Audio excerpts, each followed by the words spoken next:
The subject upon which we embark today is the subject of free will. In particular, listing the challenges serially: free will versus determinism, versus divine omniscience, versus a divine plan, and versus modern psychology. Now, there's a little bit of an obscurity in the ordering there. On the one hand, versus determinism versus divine omniscience versus the divine plan are intended indeed to be progressively more and more abstracted and expansive. Versus modern psychology is because at the end of the day, of course, we need to tie things back to something concrete, palpable, with a take-home message for our lives in this world. For the record, we're not going to be getting there today. In fact, realistically, we're not going to be getting to divine omniscience or divine plan either, because there's so much to discuss, first and foremost on the level of free will versus determinism, and maybe even on the most basic plane, just free will. What does it mean? What does it signify? And what is its significance? Just to append to this the subtitle, which is a rather expansive subtitle: to what extent is human will, or indeed divine will, free? Conversely, to what extent do we inhabit a deterministic universe? So, as a starting point to this discussion, I think it is perhaps of most critical importance for us to establish why the aforementioned of free will is of such critical importance to us, and it undoubtedly is. And perhaps a good way to begin this discussion is by observing something. Those who are in the Chabura in Sefer HaIkarim undoubtedly recall this very vividly. We discussed this not so very long ago, that Rav Yosef Albo in Sefer HaIkarim, of course, explores the whole question of what are the foundational premises of our belief. And inevitably, one of the premier sources with which he grapples is Rambam's list of the 13 foundations, a list that Rambam enunciates, of course, in his introduction to Perek Chelek in Sanhedrin, because, well, that's where the Mishnah pretty much explicitly invokes the presumption that there are foundational beliefs that one needs to accept. And one of the first questions that Rav Yosef Albo asks as a challenge to Rambam's list is, of course, directly germane to this discussion: where's free will? Free will is not one of the 13 foundational beliefs in Rambam's list. And while that realization might at first brush seem to undermine the contention that free will is so important, in fact, the answer that Rav Yosef Albo gives, which on some plane I think is really an inescapable answer, if anything, reinforces our appreciation of just how foundational free will is, in that Rav Yosef Albo establishes a hierarchy of sorts. There is dat tiv'it, something that is natural, innate within human nature. And then there is dat nimusit, which is a consensual system. We might well liken it to a social contract that is established by a community, by a state, to enforce rule upon all of the citizens thereof. And then there is the stratum of dat elokit. Dat elokit, a system that is predicated upon belief in revelation, which of course includes the revelation by God of how we are to live. And in this context, we'll note the observation of Rabbi Yosef Albo. He intimates this even earlier on, but in the 9th chapter of the first treatise of Sefer HaKarim, he states this outright, explicitly, that when we consider what the premises are of dat nimusit, he enumerates two. The second one isn't germane for the purposes of our discussion, so I'm not going to go into it because it'd be a little bit complicated. But the first is habechira, free will. And the corollary of this realization is that's why it's not on Rambam's list, because Rambam, in his list of Yesodot, is giving us a list of those foundational beliefs, foundational premises that are the bedrock, the undergirding of Dat Elokit, of a system that has its reference point in divine revelation. And as Rabbi Yosef Albo observes, while free will is certainly axiomatic in that system, it's axiomatic even in Dat Nimusit. You can't have any system of governance, any system that imposes a right and a wrong on society that it isn't predicated upon the premise that every human being is endowed with free will and can choose to obey those dictates or disobey them. And as a result, will be the recipient of reward if he is obedient and the recipient of punishment if he isn't.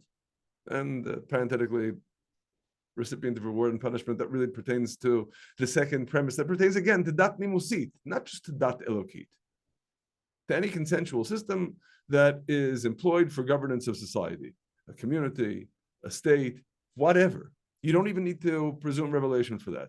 And this, on the most essential plane, is the way I'm going to enunciate just how foundational belief in free will is.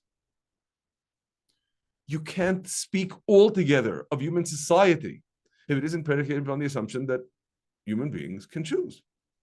And by consequence, we impose upon them the onus of choosing well. Obviously, in the context of the Torah, this is categorically foundational. That is, we'll note as, in particular, a case in point, what we read in Parashat Nitzavim, in Devarim, in chapter 30, from verse 15, Re'ei natati lefanecha hayom et hachayim ve'et hatov ve'et hamavet ve'et hara. That is, that God imposes upon us the opportunity, and by consequence thereof, also the responsibility. See, I have set before you this day life and good and death and evil, in that I command you this day to love the Lord your God, to walk in his ways, to keep his commandments, his statutes, his ordinances, etc. And then again in verse 19, I call heaven and earth to witness against you this day that I have set before you life and death, the blessing and the curse. And then God implores us, therefore choose life. It's as if, as it were, God is begging us, but he's not forcing us. And of course, this is a foundational principle enunciated by Rabbi Hanina in the Gemara, that Hakol bidei shamayim chutz miyirat shamayim. Everything is in the hands of heaven except for fear of heaven. And since fear of heaven is specifically the province of human free will, so God doesn't control it. We are indeed free. And perhaps as an additional level of appreciating just how foundational that realization is, we turn to a much earlier work, Sefer HaKuzari, where Rabbi Yehuda Halevi casts his mouthpiece, the chaver, the mentor of the king, as presenting to the king the Aristotelian hierarchy of existence, beginning with the inanimate, and then the plant, then the animal, and then the human being. And without delving to excess in the system that Rabbi Yehuda Levi presents, it is noteworthy that in essence, what defines the progression from one level to the next is what we could broadly conceive as levels of autonomy or levels of freedom, in that obviously a rock is completely passive. No autonomy, no level of freedom whatsoever. A plant, well, a plant already has some degree of initiative, and we can equate that with, again, autonomy and freedom, in the sense that the plant is able to derive from its surroundings, as the chaver presents it, means of nourishment as a basis for its growth and reproduction. So this is one level of freedom. And that is distinct from the next level up, which is the animal. What distinguishes the animal? Well, gross locomotion, being able to move around, doing things that, of course, plants cannot. And to that extent, then that's an additional level of freedom. And then beyond the level of the animal, this was inherent in the Aristotelian hierarchy. The next level up is man. And it is in this vein that we appreciate the manner in which Rabbi Yehuda Levi has the Chaver describe the uniqueness of the human condition. First of all, of course, the essential endowment of the intellect, Uvadin ha'inyan hasichli hityached hamedaber, that human beings are endowed with an intellect. And what are the consequences of having this intellectual essence that transcends the vital essence of the animal, the natural essence of the plant? Tikkun hamidot v'hama'on v'hamedina. One could read this on a facile plane as the fix-it man, fixing up his character traits, fixing up his domestic life, fixing up the state. And then, of course, he goes on to describe the origins of statecraft as the means for the attainment of these goals. And what essentially is he describing? Again, he's describing a higher level of freedom, a greater degree of autonomy, the wherewithal to be able to act on a level at which animals are perforce passive, submissive. And I stress in particular, tikkun hamidot v'hama'on v'hamedina, fixing up character traits, fixing up domestic life, fixing up the state. What level of freedom is this? This is, in brief summation, free will. That is, the animal is beset by drives that determine the course of its functioning. It has, even if we aren't speaking of mere instincts, it has a very rudimentary game plan in which it reacts to its environment in a readily predictable manner. We do not ascribe to the animal free will.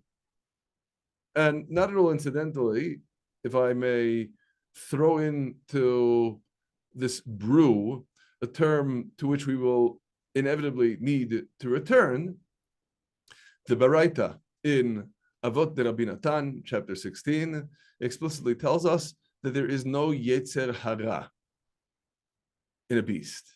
Yetzer Hara, drive toward evil, the wherewithal to choose for human beings today.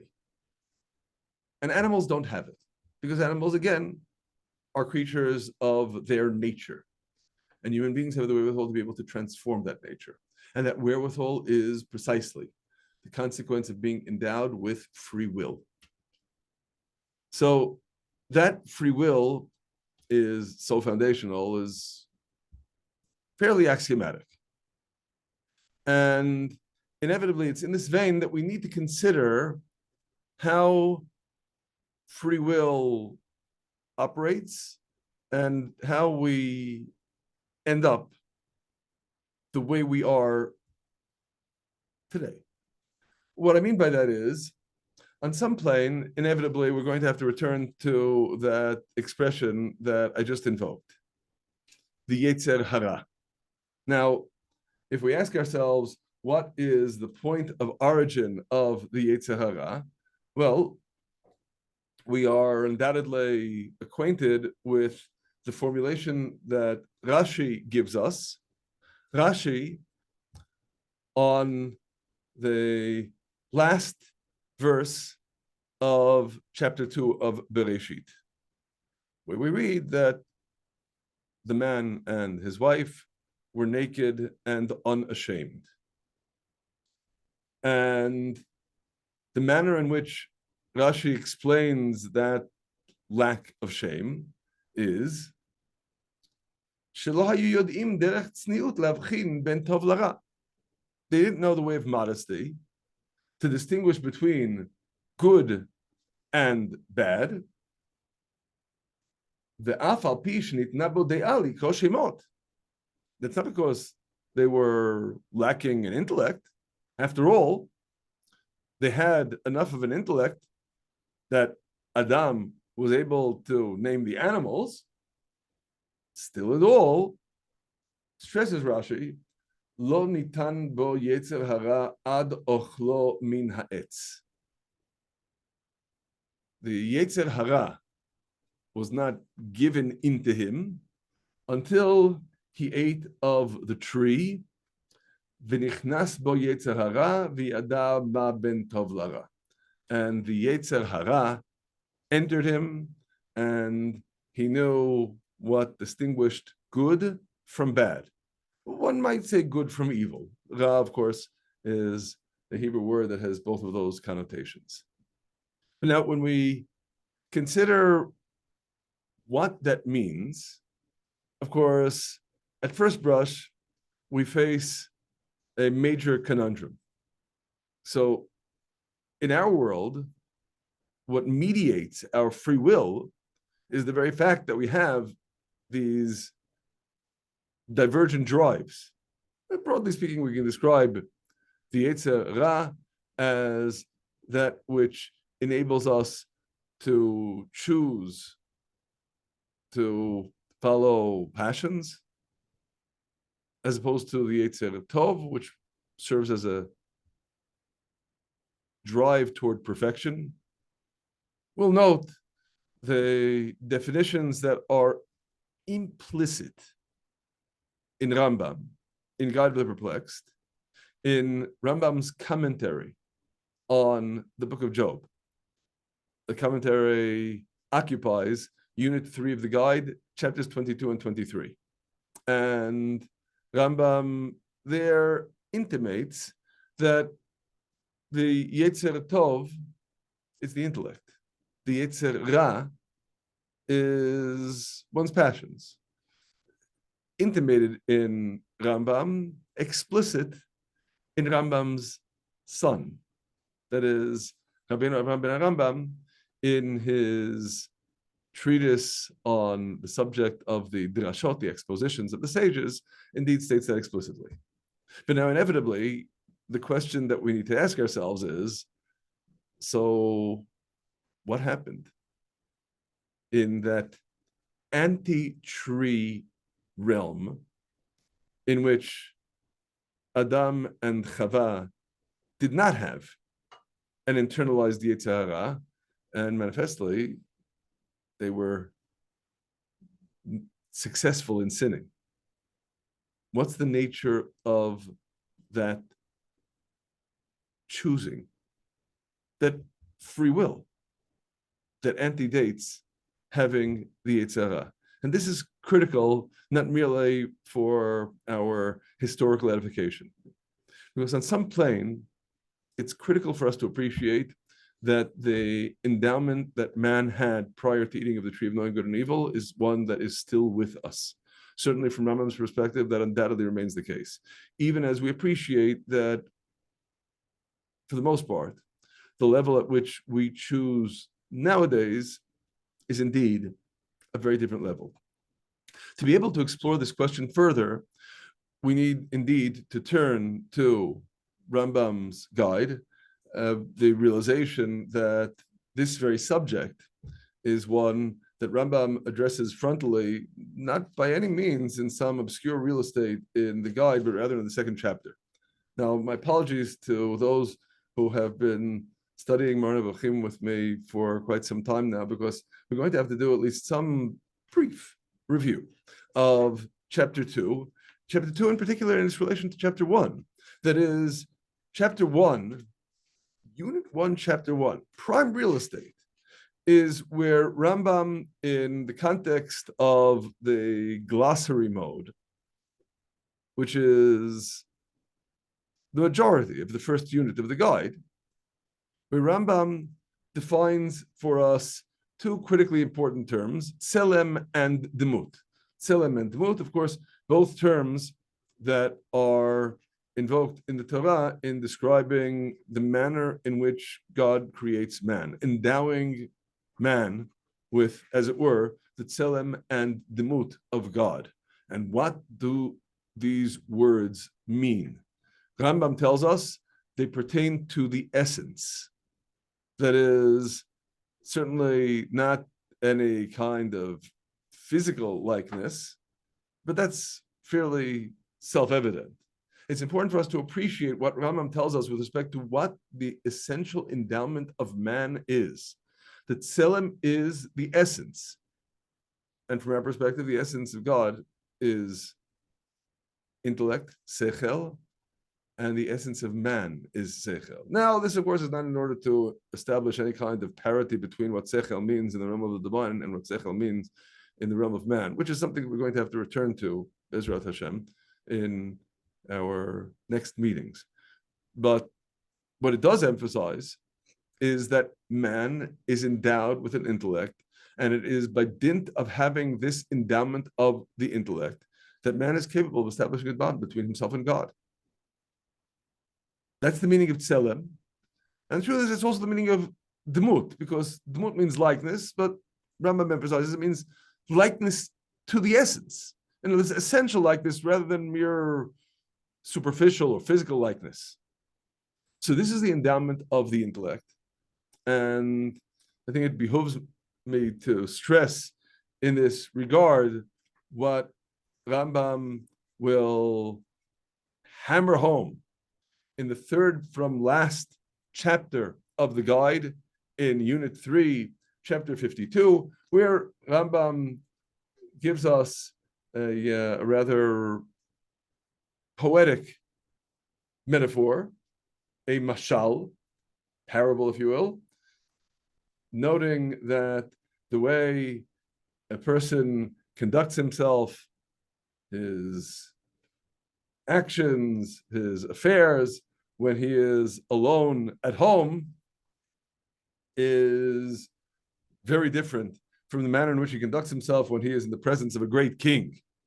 And likewise, the way he speaks with those who live with him in his home and his close relatives is a different manner of speech from the manner in which he speaks in the presence of the king.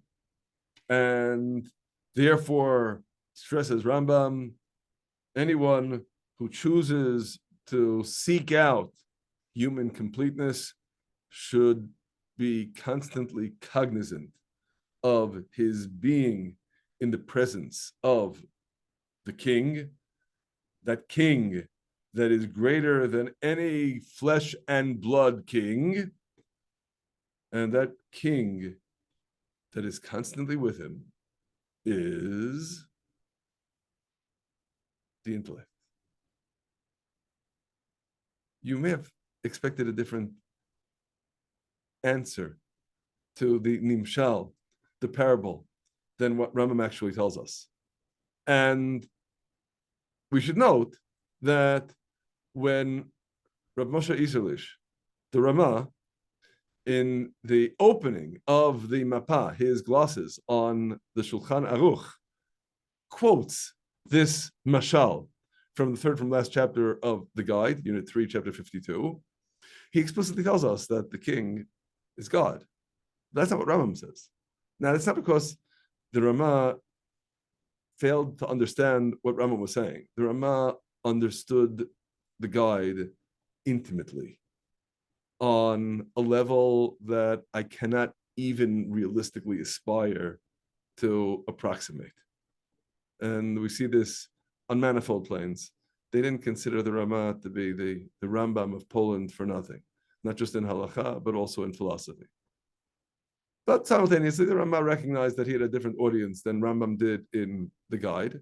So for his audience, it would be much more comprehensible to say that the king in whose presence one is God. Rambam, anticipating, if you will, a more discerning audience, recognized, telling you that the king is the intellect, is actually more terrifying, not less. You might think that you can ignore the presence of the king in the sense of God. You can't ignore what you yourself are by dint of this endowment of the intellect that characterizes the human condition, in some sense, inexorably, unless one chooses not to function as a human being. So, of course, I emphasize this point because that endowment of the intellect is precisely the native endowment of man. It is, recall, in the manner in which Rabbi Yehuda Halevi cast the uniqueness of the human condition in Sefer HaKuzari, the first treatise, when he presents the uniqueness of human beings. Likewise, he speaks about the inyan sichli, the intellectual essence. He's speaking about the consequences of being endowed with an intellect. And then comes chapter 2. Chapter 2 is entirely devoted to what took place with the tree of knowing good and evil, when something crucial changed in the human condition. So crucial that we could divide all of human history into two epochs, AT and PT, ante-tree, post-tree, because the human condition is inexorably transformed by dint of eating Veitz Hadat Tavara, eating of the tree of knowing good and evil. And just what is the nature of this transformation? The manner in which Rambam presents it in the first unit of the guide in chapter 2 is admittedly cryptic. He tells us that while man is endowed with the intellect on this exalted plane, וכאשר מרה ונטה אל תאוותיו הדמיוניות והנאות חושיו הגשמיות, he veered toward his imagined desires and his sensual pleasures. And of course, this Rambam finds enunciated explicitly in the lead up to the sin, that the tree was good to eat and it was a palliative to the eyes. The consequence of this is he was punished with the denial of that intellectual apprehension. And by consequence of that, he rebelled against the commandment that he had been commanded by dint of having an intellect, and he shifted from the level at which man functioned previously, which was not knowing good and evil, knowing truth and falsity. That's the activity of the intellect. Two, rather, knowing good and evil. Where good and evil are relative concepts. Now, it's important for us to understand what Rambam is, in fact, telling us with respect to the anatomy of the sin. I should note, just as a parenthetical observation, that should we think that Rashi's portrayal of the sin as that which culminates in the acquisition of the Yetzer Hara is perhaps distinct from what Rambam is stating, I submit to you that they are in fact identical. I know they're identical because of Rambam. Because Rambam speaks of the transformation as being a shift from functioning on the level of the intellect to functioning on the level of the imagination. And just what is the imagination? Rambam tells us in the second unit of the guide, in chapter 12,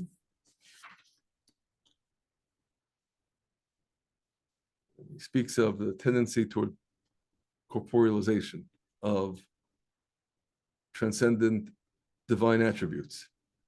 He says, all of this follows from the imagination. That's the Yetzer Hara. Now, it's important for us to appreciate. Let's get our bearings here. The Yetzer Hara is not the irredeemable bad guy. Neither is imagination. Indeed, Rambam will tell us in the continuation of the second unit of the guide that imagination properly formulated and subordinated to the reign of the intellect is indispensable for the attainment of prophecy. And yet simultaneously, it's important for us to appreciate what imagination means in contrast with the intellect, knowing truth and falsity. Imagination is the faculty that we have for creating images. It also works, of course, in Hebrew. The dimyon enables us to produce dmuyot. And what that essentially conveys to us is the wherewithal to create something that isn't there. Now, that can be very important when we consider the role of the imagination in prophecy, without going too far off the deep end on this score, in as much as there is no image. Ultimately, as God conveys it to Moshe, Lo yirani ha'adam b'chai, mankind cannot see me while alive.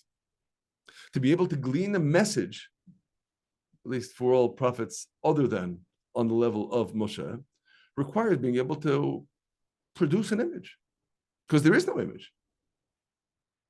But of course, simultaneously, it is that very faculty that enables us, when we consider that the native level of functioning of man prior to eating of the tree of knowing good and evil was distinguishing between truth and falsity, to conjure up a real alternative where on some plane none existed. Now, right now, I'm going to emphasize the contrast, if anything, in order to exacerbate the question of how Adam and Chava sinned. So bear with me for this. When the choice is between truth and falsity, it's not a choice between two things, because falsity is not a thing. That which is false is not real. So it's tantamount to choosing between reality and nothing. So prima facie, our natural inclination would be to say, there's no choice at all. In our world, we don't choose between truth and falsity. We choose between tov bara. And here we definitely will translate ra not as bad, but as evil. We choose between good and evil. Now, evil, as we know all too well, in this world is real. It would be positively cataclysmic for one's conception of reality to deny the reality of evil. But now, if truth has been transposed into mere good, okay, we can understand that that's something of a progression. How do you transform that which is unreal into an evil reality? And of course, the answer very simply is because you create it. Because that's precisely the endowment that we could alternatively call Yetzer Hara, Yetzer, the ability to form, to be creative, Yitzirati. And likewise, Dimion, imagination, to create images. It is through this faculty that we have the wherewithal to be able to create a world that will justify the most heinous crimes. That is free will in the post-tree world. But of course, before we get there, we need to understand what is free will in the anti-tree world. How is it possible for man to choose if there's no choice? If the choice is tantamount to reality versus the lack of reality? This is no simple question. But on a fairly accessible plane, when we attempt to grapple with this question, we discern one critical foundational premise upon which ultimately everything is going to pivot. And that is that not only despite man having an intellect, but actually precisely because man is endowed with an intellect, there is a choice of perspectives. Having an intellect, being a sentient being, means there is one bedrock reality that I know, and I know it with unimpeachable certainty. And that bedrock reality is I am. As Descartes enunciated famously in Latin in his discourse on method, cogito ergo sum. I think, therefore I am. The very fact that I think that I am a sentient being is precisely what is necessary to engender in me this certainty that I am. Certainty not, mind you, because there's any kind of a syllogism here, any kind of proof, but rather the subjective conviction. I experience that I am thinking. I experience that I am the thinker. What exactly a thinker is? That's a good question. I could be a brain in a bathtub. I could be a disembodied thought. Thought maybe isn't the right word to use, because I'm still a thinker. I'm experiencing that activity of thinking.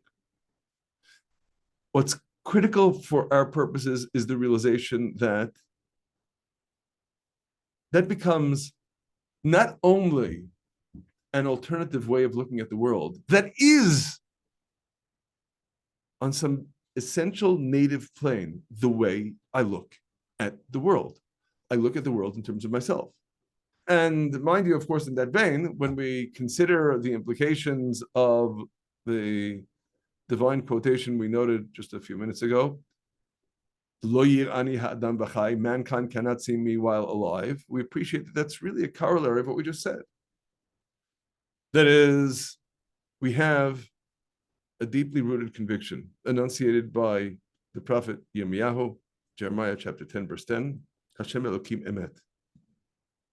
God signifies absolute truth. That means that God is unconditional truth. Everything else is conditional, so to speak, relative to God.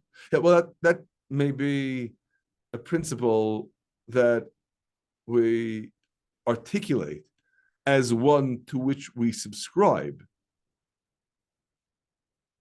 But to be honest, I can doubt God. I cannot doubt myself, my own existence, which means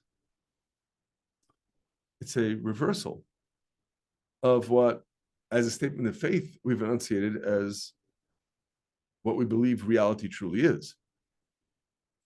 We believe that the true reality is that God is absolute existence and everything else is conditional. But in our worldview, I'm the absolute that I cannot doubt, and everything else, including God, exists relative to me. Now, again, that's a lie. But it's the lie that characterizes our perspective as human beings, even in the anti-tree realm. Before Adam and Chava ate of the tree of knowing good and evil. It's important for us to appreciate there is, as it were, that mediation of choice. And of course, that mediation of choice is precisely what the Torah describes as the challenge to Adam and Chava. The text tells us that challenge came from the snake. The Midrash in Pirkei de Rabbi Eliezer tells us that the challenge came from the Satan. The Satan riding the snake. Now, when we consider what Satan means here, you might well object that the Gemara tells us famously in Tractate Bava Batra, page 16, that Satan, Yetzer Hara, and Malach HaMavet are all one and the same. Satan, instigator, Yetzer Hara, again, drive toward evil, Malach HaMavet, the angel of death, they're all one and the same. That there are three facets, aspects, dimensions that are manifest in this single force: the enticement to sin, the indictment of sin, and the consequence that follows from that indictment, the punishment. So you might be asking, if according to Midrash, the Satan was the tempter, then doesn't that mean the Yetzer Hara is already in the story before eating of the tree of knowing good and evil? Or varying the metaphor that imagination is present before man has acquired imagination. Now, in some plane, that is the thrust of what Rambam states. Rambam stated, after all, in chapter 2, that there was a veering toward before there was the assimilation of, with respect to the imagination. And the same we could say with respect to the role of the Satan prior to the internalization of the Yetzer Hara. And the crucial word here is internalization. This is an idea that is perhaps most vividly enunciated by Rav Chaim Volozhiner in his classic Nefesh HaChaim, in the first unit of Nefesh HaChaim in chapter 6, where, without going through the text in detail inside, which would certainly be a worthy endeavor, but I think it would take us more time than you'll grant me before losing patience. What Rav Chaim Volozhiner essentially tells us is that prior to the sin, the seduction could only come from outside. There was no seduction inside. Man inside was pristine. The seduction appeals to man, second person. You really want this. And man, sentient man, is going to be summoned to make a choice. We still haven't defined what that choice is. We'll get there shortly. But still, man is indeed the being endowed with an intellect who is choosing whether or not to heed this voice that comes from outside. And what's the consequence of eating of the tree of knowing good and evil? The internalization of that voice. That is, it is in precisely this vein that Rav Chaim proposes that we understand the perhaps cryptic idea that is enunciated in the Gemara, that when the serpent came upon Chava, he injected her with zuhama, with a pollution. The implications of which, when we juxtapose this with the Midrash, is that what the Satan signified as an external seduction prior to eating of the tree of knowing good and evil, by consequence of that eating of the tree of knowing good and evil, now is internalized. Now it's not you want this, it's I want this. That's the difference between, again, anti-tree free will and post-tree free will. What does that mean in practice? What I'm going to propose is that there is a crucial choice that man is summoned to make, if you will, in the context of obeying the divine command between. I'm going to present two alternative ways of looking at things. One is, what is the means through which the adherence to God's plan, the upholding of God's glory will be greatest. And the other is, what can I do that will be the greatest furtherance of God's plan and the greatest upholding of God's glory? Two alternative formulations. You undoubtedly appreciate what the difference between those two formulations is. In the second, I appear. In the first, I don't appear. And of course, that's not by any means an incidental difference, because the answer to the first formulation of the question could have been, should have been, the best means for furthering God's plan, the best means for enhancing God's glory is for me to be quiescent.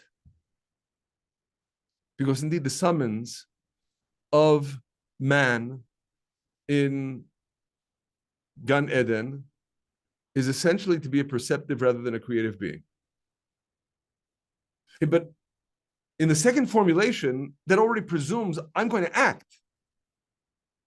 Because I is part of the question. And the moment that I formulate the question in the second manner, then I am no longer capable of recognizing that really the summons for me is to withhold from acting, to desist from acting. So it's in this vein that we'll note the comment of Rav Meir Simcha of Dvinsk in the Meshech Chochmah commentary, The Anatomy of the Sin, on Bereshit, chapter 3, verses 4 and 5, that the seduction of Adam and Chava is, well, sure, if you don't eat of the tree of knowing good and evil, then you will be safe from any possible evil influence, but the extent to which you'll be able to truly draw close to God will be so much greater when you're able to harness the forces of evil. Kind of along the lines of, to employ the expression that we know well from the Talmud, Aveira Lishma, sinning for the sake of heaven. Now, the summons was not to sin for the sake of heaven. The summons again was, don't do anything. Don't eat. But the moment that man has that sense of selfhood, on some plane, the selfhood invokes itself. It's not, mind you, a Yetzer Hara type question that pertains to passion. It is rather on the far more rarefied plane of, do I look at the world in terms of itself, in terms of reality, in terms of, if you will, a divine perspective, or do I look at the world through myself, through the eye, through that inviolable conviction that I am? And the moment that one looks at the world through that second alternative, through the eye, then inevitably there's the wherewithal to see as an acceptable choice what in fact really is falsity. So yes, the seduction is coming from a kind of proto-Yetzer Hara, but it's outside, and then it gets internalized. Or in Rambam's formulation, imagination. That is the deliberate address of an intellectual consideration until imagination becomes internalized. And of course, from that moment, becomes inescapable. So to that extent, we have something of a sense of what the anatomy of the sin is, what choice means before one is endowed with the Yetzer Hara. And maybe just to highlight this on one additional plane, we actually find possibly a template for the same sort of choosing on a level that is completely devoid of a Yetzer Hara, but simultaneously is precisely the same conundrum of man in Gan Eden having seen things through a perspective that should properly not have been his own.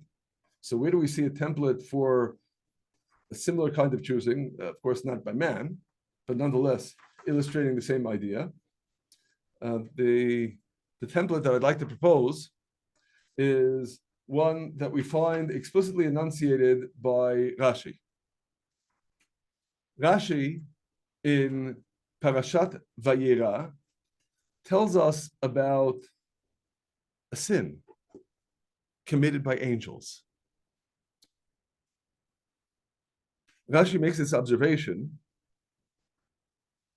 when the angel that is to take Lot out of Sodom tells him to hurry up and get out of there because kilo uchal lasot davar ad bo'acha shama. I can't do anything until you get out the tzor. I can't do anything. Comments Rashi. Ze onsham shel malachim. This is a punishment of the angels. Al she'amru ki mashchitim anachnu et hamakom hazeh. Because several verses earlier they had said to Lot that they are come to destroy the place. V'talu hadavar be'atzman. And they ascribed the matter to themselves. And by consequence, the punishment was they didn't budge from the spot before having to say, we can't do anything on our own. We have no autonomy. Now you appreciate that this is actually a fairly good illustration of this principle. First of all, angels don't have a Yetzer Hara. That angels don't have a Yetzer Hara is, of course, explicit in the famous Gemara in Masechet Shabbat. That, one of Moshe's challenges to the angels who want the Torah to stay in heaven is, do you have a Yetzer Hara? Where the obvious answer to the rhetorical question is no. Moreover, the sin is obviously a very subtle one because, after all, they really were come to destroy the place. Just, again, the problem is, do you see reality in terms of itself or in terms of yourself? The angels are sentient beings. So there is that potentiality, even at the level of the angel, for seeing things in terms of themselves. And by consequence, on a level that would be described with respect to the angels, sin. And then, of course, there is the immediate writing by having to say, we can't do anything on our own. And maybe as further testimony for the extent to which this really is awfully subtle, we note that in the verse in which the angels say, Ki mashchitim anachnu, we've come to destroy the place, Rashi doesn't comment anything. He doesn't comment at all in that verse. Even though you might have thought he should have told us there that they'd sinned. Well, a level of sin that is that subtle doesn't warrant being expressed. It's only here that we appreciate, kind of in retrospect, that there's something that needs to be, as it were, fine-tuned, because there was too much of an ascription to selfhood than would be appropriate for angels. Well, in a similar vein, we're going to posit the same with respect to Adam and Chava, just, of course, with far, far more ruinous consequences, because veering off course, seeing reality in terms of themselves, they ultimately succumb to the gamut of the temptations of, again, what we'll describe as, alternatively, the Yetzer Hara in Rashi's formulation, Dimyon, imagination, in Rambam's formulation. And that then leads us into considering just what free will constitutes then in our world, which, of course, will be the subject, Bezrat Hashem, of our next discussion.